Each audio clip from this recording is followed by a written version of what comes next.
स्त्रीच्या जीवनात माहेर कुठपर्यंत ताई, जोपर्यंत माहेरी तुमची माय जिवंत आहे आणि माहेरामध्ये बाप जिवंत आहे तोपर्यंत स्त्रीच्या जीवनामध्ये माहेर असतं. लग्न झालं तिचं, लय संघर्ष करावा लागला. एक आदर्श पत्नी म्हणून जीवन जगावं लागलं, एक गृहिणी म्हणून जीवन जगावं लागलं, एक माता म्हणून जीवन जगावं लागलं. सकाळी लवकर उठावं लागलं, स्वयंपाक करावा लागला, झाडलोट करावं लागली, कुटुंबाची सेवा करावी लागली तिला. ज्या दिवशी ती पप्पाकडे होते, आईकडे होते ना, बागडायची, खेळायची, उशिरा उठली तरी कोणी तक्रार करत नव्हतं. बाप म्हणायचं झोपून द्या, एक दिवस परक्याचं धन आहे, दुसऱ्याच्या घरी जाणार रे माझी लेक, लय प्रेम करतो.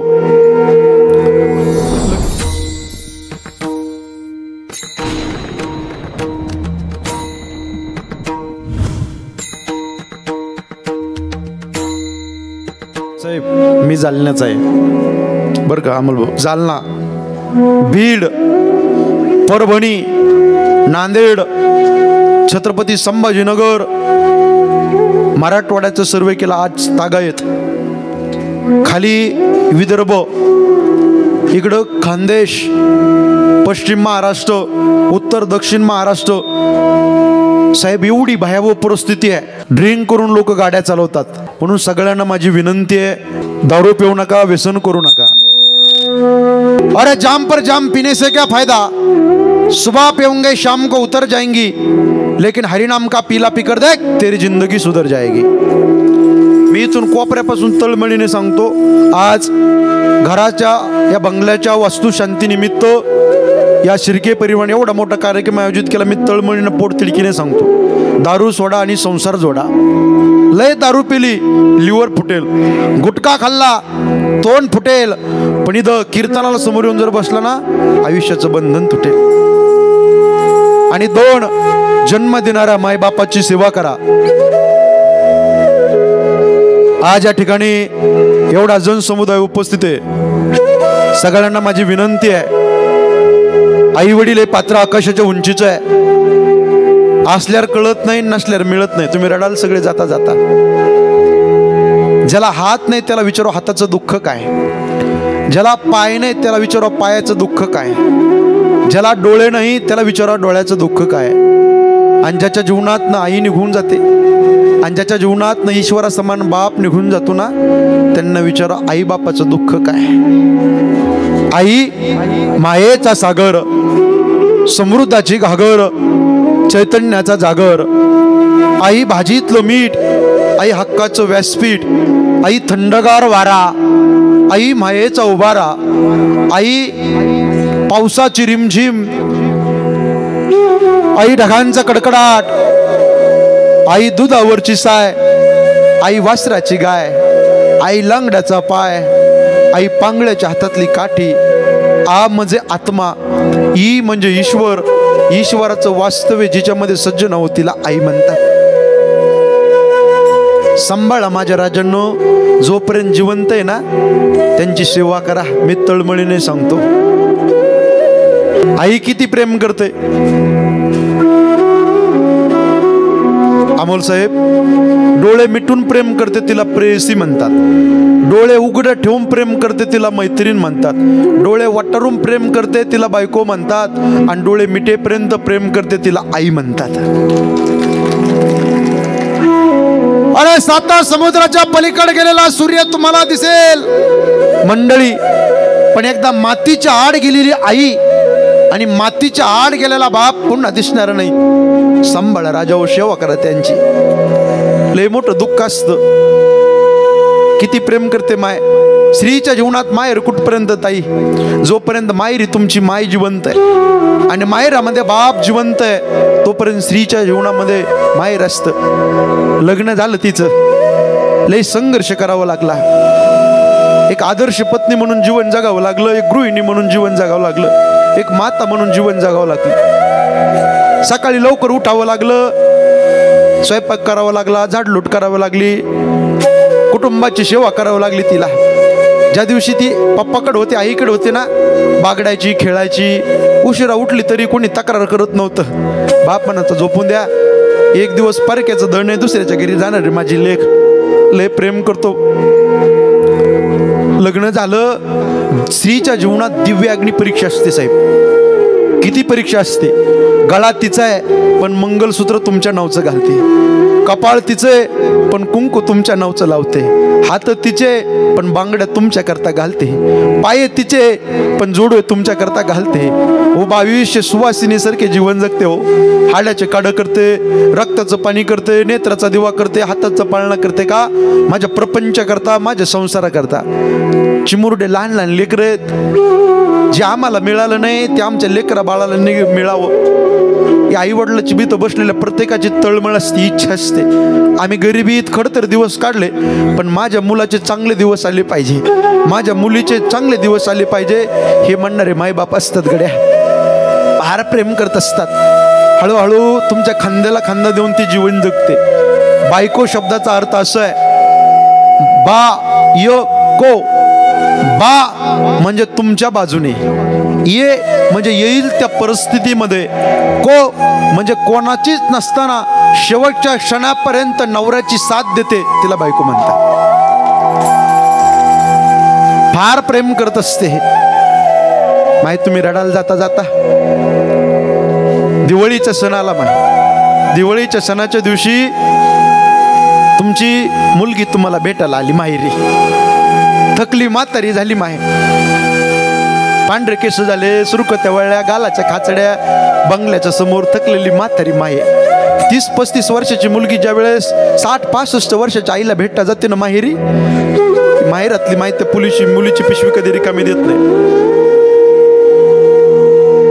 त्या पिशवीमध्ये लोणचं टाकते, पापड्या टाकते, डाळ टाकते, कांदे बटाटे द्यायची वस्तू नाही. जावाईलाही श्रीमंत आहे, फॉर्च्युनर गाडी आहे, सगळं संपन्न आहे, पण आईची वेडी माया होत आई तुमच्या. ज्या दिवशी माझी मुलगी दिवाळीचे सण करून चालली ना, गाडीमध्ये एक एक एक एक साहित्य टाकते आणि जाताना म्हणते, ताईडे किती खराब झालीस का माझी बाई, लेकर बाळ कुशालीत ना, हात जोडते तुमच्या आई तुमच्या करता वागते. ताई तुमच्या आठवा जरा बालपण जरा. माहेरी आई असली तर महिन्यातून 2दा जावं वाटतं. आज 1 वर्ष झाले माहेरी जाऊ वाटत नाही. का? आई नाही जिवंत, बाप नाही जिवंत, माहेरी जाऊ वाटत नाही. लय प्रेम करते. जाता जाता आई म्हणते, बघा अगं ऊन लय पडलं, ऊन कमी झाल्यावर जाय. का?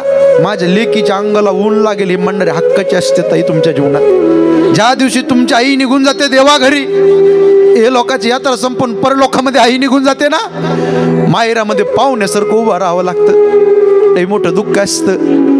इथं बसलेल्या माता भगिनी आहेत, विचारा आई जिवंत नाही माहेरी, बाप जिवंत नाही, माहेरी जाऊ वाटत नाही. बंगल्याच्या आत गेलं, फोटोकडं पाहिलं बापाच्या तरी उर भरून येतो, कंठ दाटून येतो. आज एवढं काही चांगलं झालं, सगळं काय आनंदात आहे, पण हे सगळं पाहण्याकरता आमचा ईश्वरा समान बाप असताना लय आनंद वाटला असता, घरात अजून स्वर्ग वाटला असता. एवढं मोठं आम्ही मोठं झालो, संपत्ती कीर्ती यश आमच्या जीवनामध्ये देवाने दिलंय, पण हे सगळं पाहण्याकरता आमचा ईश्वरा समान बाप असताना, आमचे मास्तर आमचे वडील असते ना, लय आनंद झाला असता. लय प्रेम करते. ज्या दिवशी माहेरी तुम्ही जाल आणि येताना दिवाळीच्या सणाच्या दिवशी गाडीमध्ये 4-5 भरलेल्या पिशव्या गाडीमध्ये घेऊन याल, समजायचं माहेरी माय जिवंत, माहेरी बाप जिवंत आहे. आणि येताना एकच पिशवी आली तर समजायचं माहेरातली माय मरून गेली, माहेरातला बाप मरून गेला. लय प्रेम करतात. आज अमोल भाऊ तुमचा ऊर भरून येईल. दोन्ही मुली असत्या, रुपाली ते असेल, त्यांची दुसरी बहीण असेल. आज ईश्वरा समान आमचे वडील कैलासवासी पोपटराव श्रीपतीराव शिर्के आज जर असते, आज आमच्या जीवनामध्ये सगळं काही सोन्यासारखं आहे. आम्ही काही करू शकतो. आज किती पैसा, किती गाड्या, अजून असे बंगले बांधू शकतो देव वडिलाच्या कृपेने. पण मिळालेलं यश पाहण्याकरता आमचा बाप जिवंत असताना सगळ्यात मोठी थाप मिळाली असती पाठीवरती. राजा नाव कमल रे राजा. लय प्रेम केलं असतं त्या बापाने. बाप काय असतो, एका लेखकाने हृदयस्पर्शी लिहिलं कवितेमध्ये. बाप म्हणजे जगण्याचं माप, बाप म्हणजे पाठीवरची थाप, जो किती रागवला तरी त्याची माया अमाप, तो म्हणजे बाप.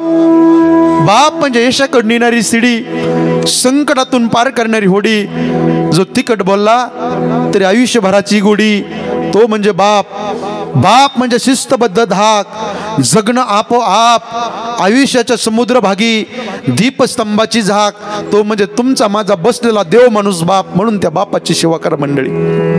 वाजवा जोरदार टाळी वाजवा. आई वडील असेल लय मोठा आधार असतो.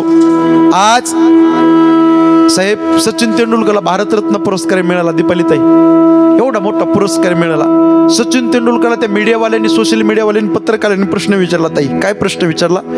बोले सचिनजी एवढा मोठा भारतरत्न पुरस्कार मिळाला, आज तुमच्या जीवनामध्ये आनंदाचा क्षण आहे, या आनंदाच्या क्षणाला काय आठवतं? बोला सचिन तेंडुलकर म्हणतात क्रिकेट क्षेत्रामध्ये मी माझं लय मोठं नाव केलं, आज जगामध्ये माझी ख्याती क्रिकेट क्षेत्रामध्ये साहेब, पण मिळालेला भारतरत्न पुरस्कार पाहण्याकरता माझा बाप रमेश तेंडुलकर असताना मला जगातील सगळ्यात मोठा आनंद झाला असता. याला बाप म्हणतात.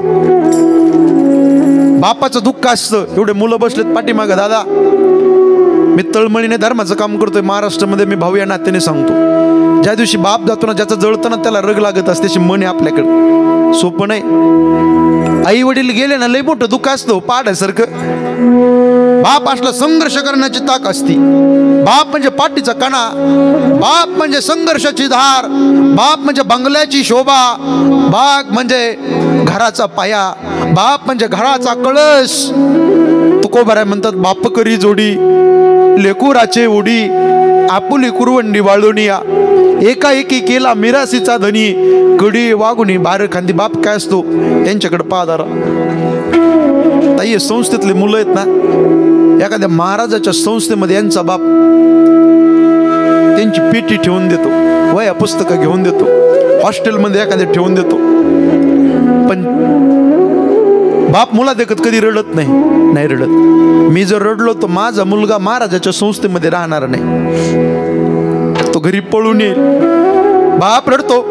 बस स्टँडवर गेल्या टचकन त्या बापाच्या डोळ्यामध्ये पाणी येतं, डोळ्याला धारा लागतात. सोन्यासारखं माझं मुलगा, सोन्यासारखं माझं चिमुलं आज महाराजांच्या संस्थेमध्ये टाकलंय, कसं होईल त्याचं चिंता वाटते त्या बापाला.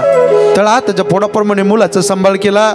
कोणी ओळखीचं नाही संस्थेमध्ये, गुरुकुलात आश्रमात कोणी ओळखीचं नाही, कोणी मित्र नाही, नवीन टाकलंय. पण ढसढसा बाप रडतो. मुलगा म्हणतो पप्पा मला दिवाळीला फरसन घेऊन या, चिवडा घेऊन या. बाप आणतो. मुलाला लय प्रेम करतो, फार प्रेम करत असतो. बाप लय मोठा आहे. माझ्या ज्ञानोबरायांना ज्या दिवशी बाप जातो ना निघून, विठ्ठल पंत रुक्मिणी माता देहांत प्रायश्चित्त घेण्याकरता निघतात. इंद्रायणीच्या डोहामध्ये उडी टाकण्याकरता निघतात. पैठण मधल्या धर्मपीठांनी सांगितलं तुम्हाला जगण्याचा अधिकार नाही विठ्ठल पंत, तुम्हाला देहांत प्रायश्चित्त घ्यावं लागेल. गोंडस मुलं होते. ताई ज्ञानोबा आहे, निवृत्तीनाथ दादा, सोपन काका, चिमुरडी मुक्ताबाई होती. झोप्यात माय बाप सोडून गेले आणि निघाले. रुक्मिणी मातेने असं फिरून पाहिलं, टचकन डोळ्यात पाणी आलं. धावत धावत रुक्मिणी माता आली आणि ज्ञानोबरायच्या गालावून हात पुरली. मुक्ताबाईची 2 पप्प्या घेतल्या. कसं होईल माझ्या मुक्तीचं, कसं होईल माझ्या ज्ञाना स्वप्नाचं, कसं होईल लेकरा बाळाचं, कसं होईल? आम्ही गेल्यावर हा समाज त्यांचा स्वीकार करेल का? कसं होईल लेकरा बाळाचं? लय प्रेम करत असतात. इथं बसलेला बाप आहे तो मुलाला टोमणे देतो का नाही? रागराग करतो. ताई शिव्या देतो बाप. का रागराग करतो मुलाला? त्या बापाला वाटतं आम्ही आमच्या पोटापुरतं कमवलंय, पण उद्या कदाचित आमच्या जीवाचं काही बरं वाईट झालं आणि आम्ही जर लोकांची यात्रा संपून परलोकामध्ये जर गेलो ना, माझ्या मुलाने माझ्या मुलीने या लोकांसमोर भीक मागू नये म्हणून बाप बोलत असतो. हे लक्षात ठेवा. फिरून पाहिलं, उरभरून आला, कंठ दाटून आला. रुक्मिणी आई साहेबांचा डोळ्यात पाणी आलं. विठ्ठल पंताने धरलं, चल. इंद्राणीच्या डोहामध्ये उडी टाकली. सकाळी माझे ज्ञानोबा उठले, पाहतात आई दिसत नाही.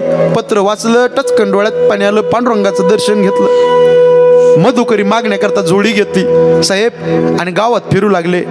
मधुकरी नाही मिळाली. संन्यासाची कार्टेत बघा. आई बाप गेल्यावर किती समाज त्रास देत असतो बरं. आई बाप गेल्यावर हा लोक खूप त्रास देत असतो. साधू संतांना सोडलं नाही माझ्या ज्ञानोबरायांना. माऊली शब्दाचा अर्थ आहे मा म्हणजे मानवता, उ म्हणजे उदारता आणि ली म्हणजे लिंता. ज्यांच्याकडे त्यांना माऊली म्हणतात. तुम्ही लय थकला असाल, संसारात दमला असाल ताई, एक दिवस आळंदीला जा, निश्चित दर्शना करता.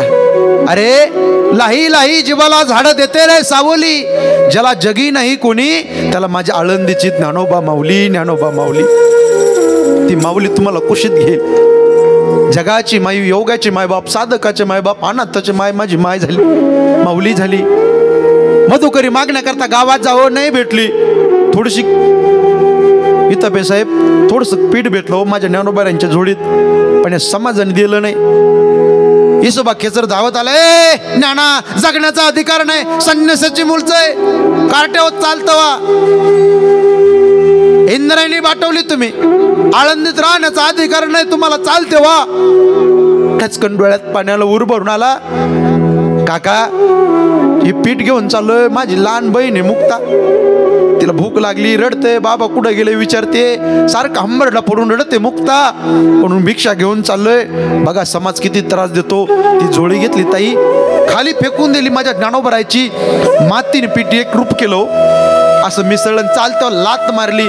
ज्ञानोबरायांना राग आला, धावत धावत गेले, पर्णकुटीमध्ये गेले आणि पर्णकुटी लावून घेतली. चिमुरडी मुक्ताबाई म्हणते, ज्ञाना मधुकरी नाही मिळाली का? ताटी उघडा ज्ञानदेवा, या समाजाकरता जगायचं. ज्ञानदेवा योगी आहात तुम्ही, पावन आहात, त्या समाजाकरता, या विश्वाकरता जगायचं. म्हणून आई बाप असल्यावर लय मोठा आधार असतो. गेलेला समाज तुम्हाला त्रास देत असतो बरं का. साधू संतांना सुद्धा सोडलं नाही. म्हणून जिवंतपणे मायबापाची सेवा करा.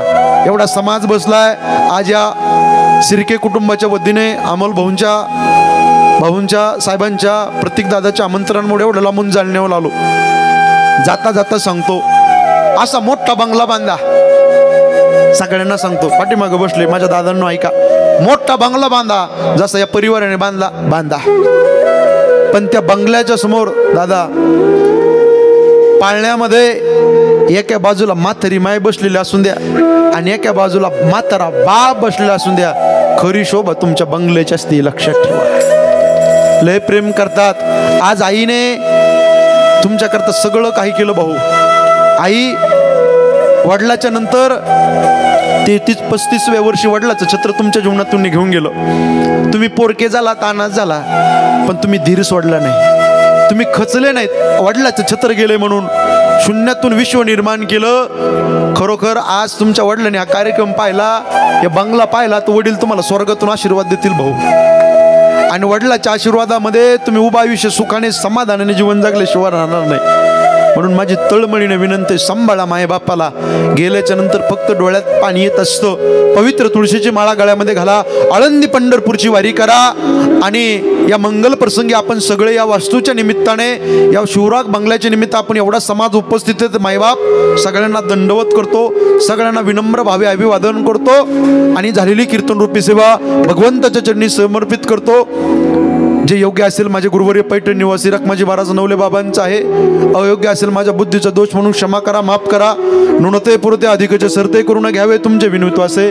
पायाच्या प्रसादे काही बोललो विनोदे, माझं क्षमा करणे नो हे संत अंग की नो हा उपदेश तुमचे बडबडिले शेष, तुमच्या कृपेचे पोषणे जन्मोजन्म तुका म्हणे. ज्या साधू संतांनी हा मार्ग दाखिला त्या साधू संतांचं भजन करा. ज्ञानेश्वर माऊली.